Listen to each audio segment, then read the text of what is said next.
वंदे पार्वती परमे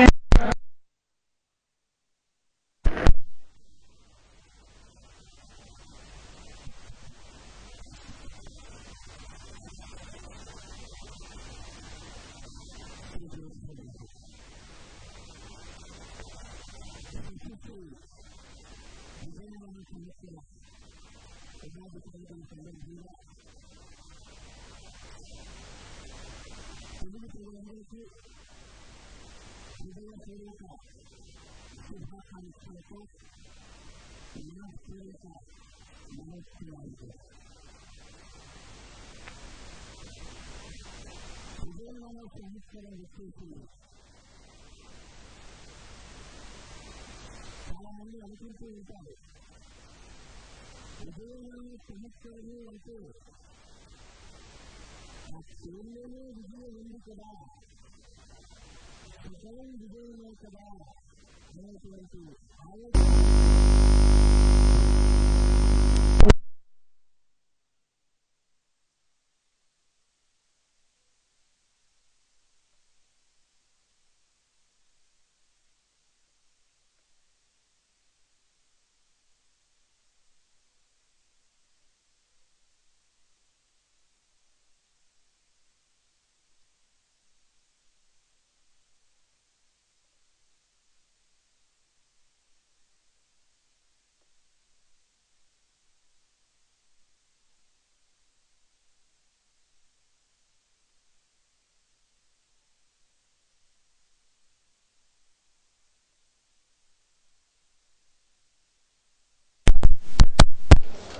శాస్త్రీయమైనటువంటి విషయాలు మాత్రమే చెబుతున్నారని మీడియా మిత్రులందరూ కూడా గుర్తించాలని సవినయంగా విన్నపిస్తున్నారు. షణ్ముఖం ద్వాదశభుజం వ్యాఘ్రవాహనాశ్రితం వ్యాఘ్రచర్మాంబరం వందే ఖగం విజయ సన్నికం. 6 శిరస్సులు 12 భుజాలు కలిగినటువంటి ఒక కాల పురుషుడు. ఆ కాల పురుషుడి యొక్క పేరే విజయ. ఆయన పెద్ద పులి వాహనం మీద వస్తాడు.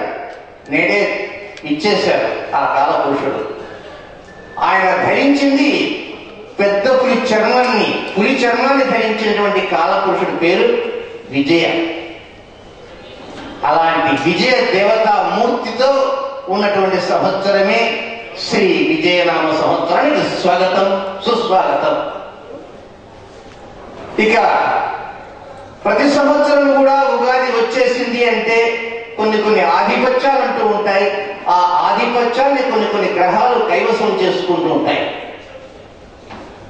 రాజ్యాధిపతిని ఒక గ్రహం, మంత్రిత్వాన్ని ఒక గ్రహం, సేనాధిపతిని ఒక గ్రహం, ఈ విధంగా 9 ఆధిపత్యాలు ఉంటాయి. నవనాయక ఆధిపత్యాలు అంటారు.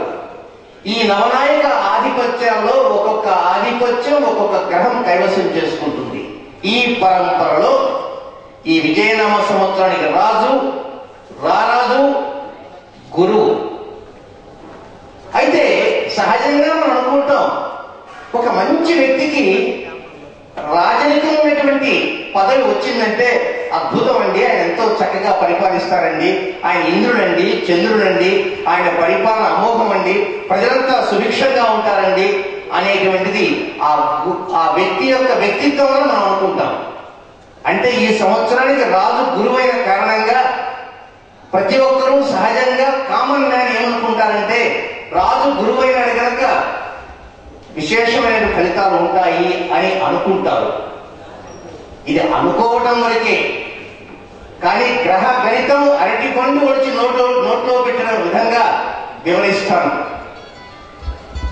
ఈరోజే ప్రమాణ స్వీకారం చేశారు ఖగోళంలో. రాజుగా ప్రమాణ స్వీకారం చేశాడు గురువు, మంత్రిగా ప్రమాణ స్వీకారం చేశాడు శని, సేనాధిపతిగా ప్రమాణ స్వీకారానికి హాజరు కాలే శుక్రుడు. అదేమిటి ప్రమాణ స్వీకారం అంటే అందరూ రావాలి. రాజు వచ్చాడు, మంత్రి వచ్చాడు, అందరూ వచ్చారు, కానీ రక్షణ శాఖ హెడ్ సేనాధిపతి అంటారు. ఆ శుక్రుడు మాత్రం రాలే. మరి ఒక రాజకీయ నాయకుడు కానీ ఎవరైనా సరే ఒక పెద్దవారు వెళ్తున్నారంటే వెనక కొంత సెక్యూరిటీ అంటూ ఉంటారు. ఆ సెక్యూరిటీకి సంబంధించిన రక్షణ శాఖ, ఆ రక్షణ శాఖకు సంబంధించిన ఆధిపత్యం శుక్రుడిది. ఆ శుక్రుడు ఏం చేస్తున్నాడు, ఎందుకు రాలేదు అంటే శుక్ర మూఢని జరుగుతుంది అంటే శుక్రుడు అస్తమించి ఉన్నాడు, శుక్రుడు నిద్రావస్థలో ఉన్నాడు. కనుక ఈ యొక్క ఉగాది పర్వదిన శుభవేళ సేనాధిపతి నిద్రపోతూ ఉన్నాడు. 12 రోజుల తర్వాత ఆయన నిద్ర వేస్తాడనమాట. అంటే రాజు మాత్రమే ప్రమాణ స్వీకారం చేశాడు, మంత్రి ప్రమాణ స్వీకారం చేశాడు, మిగిలిన చిన్న చిన్న పదవులు అందరూ చేశారు. ఆ తర్వాత 55 రోజులకి ఈ రాజుగారు కూడా నిద్రపోయినారు. ఇది చాలా వివరంగా గ్రహ సంచారం తెలియజేస్తారు. ఈ సంవత్సరం రాజైనటువంటి గురువు మిథున రాశిలోకి మే 31వ తేదీన వెళ్తున్నాడు. మనందరికీ తెలుసు శిఖరాగ్ర సభలు జరుగుతుంటాయి, అగ్రరాజ్యాల సభలు జరుగుతుంటాయి. ఆ అగ్రరాజ్యాల సభలు జరిగినప్పుడు అనేక మంది యొక్క దేశాల యొక్క ప్రతినిధులంతా కూడా ఆ సభలు ఇచ్చేస్తారు. అలాగే మిథున రాశిలో ఈ సంవత్సరం ఒక శిఖరాగ్ర సభ జరగబోతున్నది. అది ఎప్పటి నుంచి అంటే మే 31వ తేదీ దగ్గర నుంచి దాదాపుగా ఒక 18 రోజులు జరుగుతుంది. ఇక్కడే మీరు బాగా ఆలోచించవలసింది, శిఖరాగ్ర సభ ఎక్కడ జరుగుతున్నది అంటే మిథున రాశిలో జరుగుతున్నది. ఆ మిథున రాశికి అధిపతి బుధుడు. కానీ అలాంటి బుధుడికి ఎలాంటి ఆధిపత్యం రాలేదు. కేవలం ఒక ఫంక్షన్ హాల్ లాగానే ఆ మిథున రాశిని అద్దెకిచ్చాడు. కాసేపు 4 కుర్చీలు వేసుకొని సభ చేసుకుని వెళ్ళండి. మే 31వ తేదీన సభ జరగబోతున్నది కనుక దానికి ముందుగా 4 రోజుల ముందుగానే మే 27వ తేదీనే ఆ బుధుడు వచ్చాడు, మిథున రాశిలోకి వచ్చేశాడు. ప్రాంగణం అంతా చక్కగా ఏర్పాటు చేశాడు. ఏమిటి ఇక్కడంటే అగ్రరాజ్యాల సభ జరగబోతున్నది. రాజు అయినటువంటి గురువు రాబోతున్నాడు, సేనాధిపతి రాబోతున్నాడు. రాజు సేనాధిపతి ఇద్దరు వస్తున్నారు. ఈ సభ జరగబోతున్నది. ఈ విజయనామ సంవత్సరంలో అద్భుతమైన సభ. రాజు గురువు ఒక శుభగ్రహము, సేనాధిపతి శుక్రుడు ఒక శుభగ్రహము. ఇలాంటి ఇద్దరు శుభగ్రహాలు వచ్చి మిథున రాశిలో కూర్చొని మాట మంచి చెప్పబోతున్నారన్న ఉద్దేశంతో మే 27వ తేదీన తోరణాలు కట్టేశారు. సహజంగా రాజుగారు వస్తున్నారంటే ముందు సెక్యూరిటీ వస్తారు కనుక మే 29వ తేదీ ఆ సెక్యూరిటీకి సంబంధించిన శుక్రుడు వచ్చేస్తాడు. ఆయన వచ్చాడు. ఎక్కడ బాంబు పీరులు ఏమి లేకుండా, ఉగ్రవాదము, తీవ్రవాదము, ఏర్పాటువాదాలు ఏమి ఎక్కడ అలాంటి లేకుండా చేయాలని కృత నిశ్చయంతోనే శుక్రుడు ఇచ్చేశాడు మే 29వ తేదీ. ఇక తర్వాత రావాల్సింది రాజు. మే 31వ తేదీన ఉదయం 6:45 భారత కాలమాన ప్రకారం ఆ గురువు కూడా వచ్చేస్తాడు. ఇంకా ఆ ప్రాంగణంలో ఉంది ముగ్గురున్నారు. బుధుడు అనేటువంటి శుభగ్రహము, శుక్రుడు అనేటువంటి శుభగ్రహము, గురువు అనేటువంటి శుభగ్రహము. ముగ్గురు శుభులు కలిసినటువంటి శుభవేళ. కానీ బుధుడు శుభుడైనప్పటికీ డమ్మి, ఆయనకి ఎలాంటి ఆధిపత్యం లేదు కనుక ఆయన కేవలం కుర్చీ మాత్రం వేశారు. ప్రాంగణం అంతా కూడా ఆయన కనుక ఆ పెద్ద మనిషి కోసం ఒక కుర్చీ వేశారు. సేనాధిపతికి కూర్చున్నాడు, రాజుకు కూర్చున్నాడు. చర్చ ప్రారంభం కావాలంటే ముందేమిటి, ఏదో అర్ఘపాత్యాలు ఇచ్చేసి కాసేపు సమాచారం అంతా మాట్లాడుకున్న తర్వాత చర్చ సాగిస్తారు. మే 31 ఉదయాన్నే వచ్చాడు కనుక జూన్ 1, 2, 3, 4 సాదా ప్రసంగాలు జరిగిపోయినాయి కానీ అసలు ప్రసంగాలు లేవు. ఈ లోపల ఇంకా అసలు ప్రసంగం చేయబోతున్నటువంటి సమయంలో ఏం జరిగిందంటే గురువు నిద్రపోయాడు. అంటే ఖగోళంలో గురువు అస్తమిస్తాడు. అందుకే మన వాళ్ళు గురు మౌఖ్యం వచ్చింది అంటారు. జూన్ 4వ తేదీన గురువు అస్తమించాడు. ఇంకా చర్చలు సాగించాలా? శుక్రుడు ఒక్కడే, సేనాధిపతి ఒక్కడే కూర్చొని చర్చలు సాగించాలా? వినటానికి ఎవరు ఉండరు. గురువు నిద్రపోతున్నాడు. ప్రమాణ స్వీకారం అప్పుడేమో శుక్రుడు నిద్రపోయినాడు, ఇప్పుడు చర్చలు సాగిద్దామనుకున్న సమయంలో గురువు నిద్రపోయాడు. కానీ గురువుకి శుక్రుడికి కించిత్ వైరం ఉంది. రాజుకి సేనాధిపతికి. రాజుగారు చెప్పిన మాట సేనాధిపతి వినడు, సేనాధిపతి చెప్పిన మాట రాజు వినడు. మరి ఇది ఎట్లా జరుగుతుంది అని పంచాంగ కట్టలు కరలు పట్టుకునేటువంటి వారు నేను కూడా ఒకండి. మరి ఈ చర్చలు ఎలా సాగుతాయి? అందులో గురు శుక్ర బుధులు 3 శుభగ్రహాలు ఒక అద్భుతమైన రాశిలో కలవటం అంటే నభూతో నభవిష్యతి. అలాంటి చర్చలు సాదా సీదాగా జరుగుతాయా, సుహృద వాతావరణంలో జరుగుతాయా అనుకుంటే జీరో అయిపోయింది. గురువు హాయిగా నిద్రపోయాడు. ఇంకా చర్చలు సాగించిన ఎవరున్నారు? శుక్రుడు బుధుడు, వీరిద్దరు మిత్రుడే. ఆ వచ్చిన గురువు శుక్రుడికి కించిత్ వైరం ఉన్నవాడు, ఆ వచ్చిన గురువు ఈ బుధుడికి వచ్చే వైరం ఉన్నవాడు. కనుక స్నేహితులైన శుక్ర బుధులు కాఫీ టిఫిన్ తాగేశారు. నాకు సమయం దాటిపోయిందా, నేను పెట్టాక చదువుకొని వెళ్ళిపోతున్నాను. జూన్ 22వ తేదీ శుక్రుడు వెళ్ళిపోయాడు. ఇంకా గురువు మాత్రం నిద్రపోతూనే ఉన్నాడు. ఆ గురువే విజయనామ సంవత్సర రాజు. జూలై 3వ తేదీన నిద్ర లేచాడు. లేస్తే ఎవరున్నారు? ఎవరు లేరు. ఏమిటయ్యా నిద్ర లేచావు అంటే, శిఖరాగ్ర సభ కోసం వచ్చాను, నేనంతా కూడా ఏదో పైనుంచి కింద నుంచి పైకి అంత అద్భుతం చేస్తాను అనుకున్నాడు. కానీ ఏమీ జరగల. అప్పుడు ఏం చేయాలా? ఇంకా తాను మళ్ళా వెళ్ళాలంటే టైం ఉంది. ట్రైన్ టైం కాదు, ఆయనకు ఉన్నట్టు సపరేట్ ఫ్లైట్. ఆ ఫ్లైట్ టైం ఎప్పుడు? వచ్చే సంవత్సరం దాకా ఉంది. ఈ లోపల ఎవరన్నా మిత్రులు ఉన్నారా అంటే అప్పుడు జూలై 4వ తేదీన కుజుడు వస్తాడు. కుజగ్రహం. ఎవరయ్యా కుజుడు అంటే? ఆగ్రహవేశాలకు పెట్టింది పేరు. ఉగ్రవాదం, తీవ్రవాదం, ఏర్పాటువాదం, ఎక్కడైనా మర్డర్ చేయాలన్నా, ఏదైనా సరే చేయాలన్నా, రోగం తెప్పించాలన్నా, రుణం చేయించాలన్నా, మనిషి తలకిందులు చేయాలన్నా ఒకే ఒక గ్రహమే కుజుడు. ఆ కుజుడు వస్తాడు జూలై 4వ తేదీ. ఇక రాజు గురువు, ఈ కుజుడు మంచి మిత్రుడు జ్యోతిష ప్రకారంగా. కానీ ఈ కుజుడికి కూడా సస్యాధిపత్యము అనేది వచ్చింది, అధిపత్యం. కానీ ఈ కుజుడు మంత్రి అయినటువంటి శనికి బద్ధ శత్రువు. కరెక్ట్ గా జూలై 18వ తేదీన పుష్యమి కార్త వచ్చింది. ఆ పుష్యమి కార్త రాగానే అక్కడ కూర్చున్న గురువు, ఇక్కడ కూర్చున్న కుజుడు, ఈ ఇద్దరు కుర్చీలు దగ్గరగానే ఒకే బిందువులో 2 గ్రహాలు కలిసిపోతాయి. మీకు అర్థం కావటం కోసం నేను కుర్చీలను చెబుతున్నా. జూలై 19వ తేదీన 18వ పుష్యమి కార్త వస్తుంది.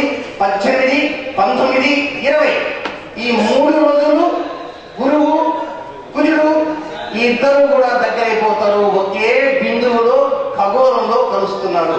అది మన పాయింట్. ఆ కుజుడు ఎవరు?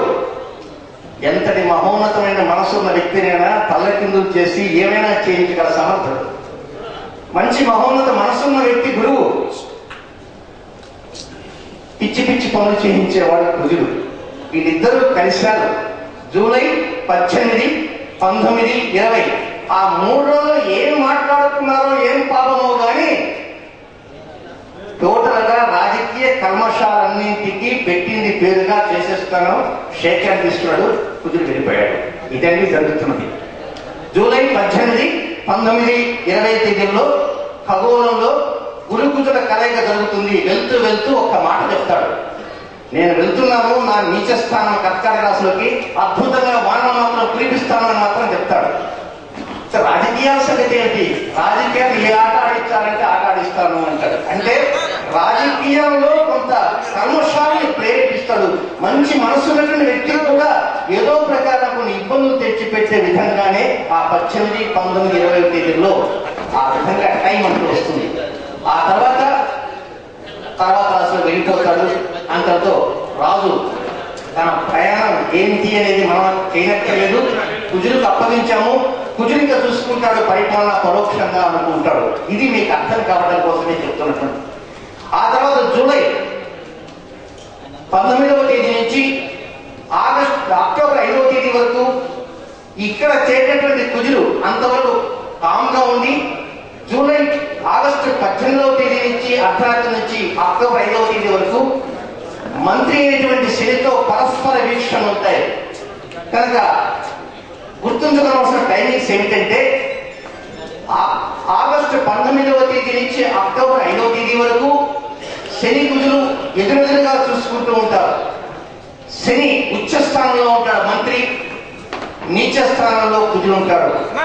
కనుక ఇది కొంతవరకు భారతదేశ రాజకీయాల మీద, ద్వాదశ రాశుల మీద, ప్రతి వ్యక్తి మనోభావాల మీద వాటి ప్రభావాలు ఉంటాయి.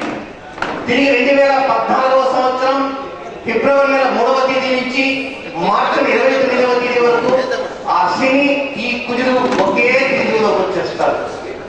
ఇది 185 సంవత్సరాల తర్వాత జరుగుతున్నటువంటి సంఘటన.